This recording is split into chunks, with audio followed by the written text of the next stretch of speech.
अस्सलाम वालेकुम क्लास। आज जो हमारे पास टॉपिक है, हमने चैप्टर स्टार्ट किया हुआ है, चैप्टर नंबर 6 हाइपर सेंसिटिविटी।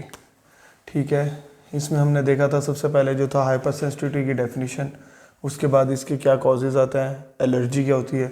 हमने देखा था जो भी हमारे पास अनडिज़ायरेबल डिस्कम्फर्ट होता है, यानी कि आपकी ख्वाहिश के बाद, और वो कहाँ से पैदा होता है अनडिज़ायरेबल डिस्कम्फर्ट, हमारा इम्यून सिस्टम उसको कैरी आउट करता है। ठीक हो गया, तो वो क्या कॉज कर देता है, वो एलर्जी कॉज कर देता है।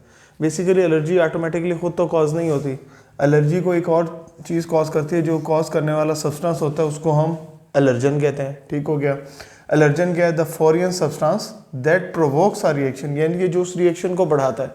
एलर्जी हुई है, वो उस रिएक्शन को कैसे बढ़ा रहा है, रेडनेस हो रही है, स्किन लाल हो रही है, इसके ऊपर मरहम सा आ रहा है, इचिंग स्टार्ट हो गई है, खारिश स्टार्ट हो गई है, तो इसको हम क्या कहेंगे कि अब ये एलर्जी कॉज कर रहा है। It is a substance that can cause allergic reaction. Allergen basically क्या चीज़ है, वो एक सब्सटेंस है जो फॉरिन पार्टिकल है बॉडी के अंदर। ठीक है, फॉरिन सब्सटेंस है, फॉरिन पार्टिकल है जो एलर्जी कॉज कर रहा है। अच्छा जी, उसके बाद उसके अलावा हमारे पास कुछ और इंक्लूड्स दी हुई है। कॉमन एलर्जन में पोलन है, डस्ट है, केमिकल्स है, ड्रग्स हैं, फूड्स हैं, परफ्यूम्स हैं, प्लांट्स हैं, स्मोक है। पोलन क्या है, खसरा, पोलन से लोगों को एलर्जी होती है। ये यहाँ पर तो कम पाई जाती है, लेकिन हमारे जो इस्लामाबाद का मौसम है ना, वहाँ पर ज़रा इसके चांसेस ज़्यादा है। डस्ट एलर्जी बहुत कॉमन है, हर बंदे को डस्ट एलर्जी का होता है इशू। ज़रा सी गली में जैसे गुजर रहा है, सफाई वगैरह हो रही है, उसको डस्ट होगी, उसको एकदम खांसी होगी। डस्ट एलर्जी बहुत कॉमन है। केमिकल की एलर्जी ये वहाँ पर होती है जिस एरिया में ज़रा हमारे पास फैक्ट्रीज़ वगैरह होती है ना, उधर होती है, या फिर कोई फूड ऐसा आइटम आपने बाहर से ले लिया जिसके अंदर जो कोई केमिकल ऐसा था जो आपको रिएक्शन कॉज कर रहा है। मोस्टली मैंने पेशेंट्स में देखा है जिनको वो डिक्लोफेनिक सोडियम होता है उससे एलर्जी होती है, उनकी बॉडी में ना स्वेलिंग सी स्टार्ट हो जाती है, उनको वो सूट नहीं करता। मेडिसिन में ड्रग्स वही हो गई, फूड्स है, इसके अलावा खाने पीने में कुछ लोगों की एलर्जी होती है किसी चीज़ से। इसी तरह एक परफ्यूम वगैरह होती है, परफ्यूम की स्मेल आती है और उनको छींकें स्टार्ट हो जाती हैं, स्नीजिंग स्टार्ट हो जाती है। प्लांट्स वही पोलन की आ गई।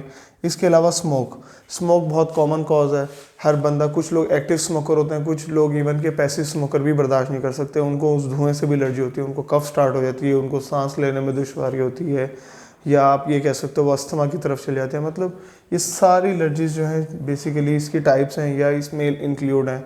अब इनको हमने ना थोड़ा सा ना अलग अलग उसमें डिफाइन कर लेना है। ठीक है, इनहेलेंट है टाइप्स ऑफ एलर्जेंस में।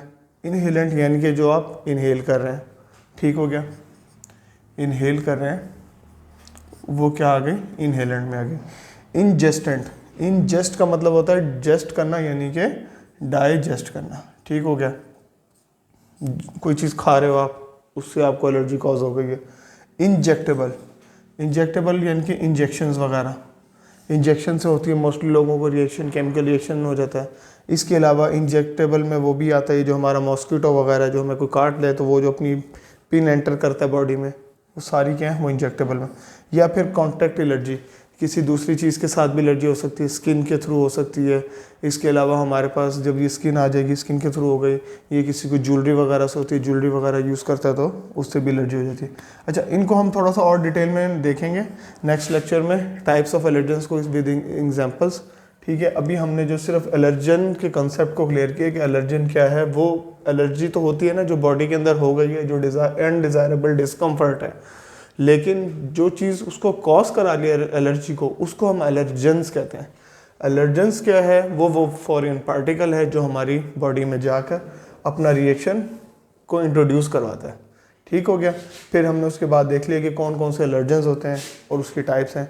इनको हम आगे नेक्स्ट लेक्चर में फर्दर डिस्कस करेंगे कि इनहेलेंट का क्या वर्किंग है, इंजेस्टेंट का क्या है, इंजेक्टेबल का क्या है, कॉन्टैक्ट का क्या है। Thank you.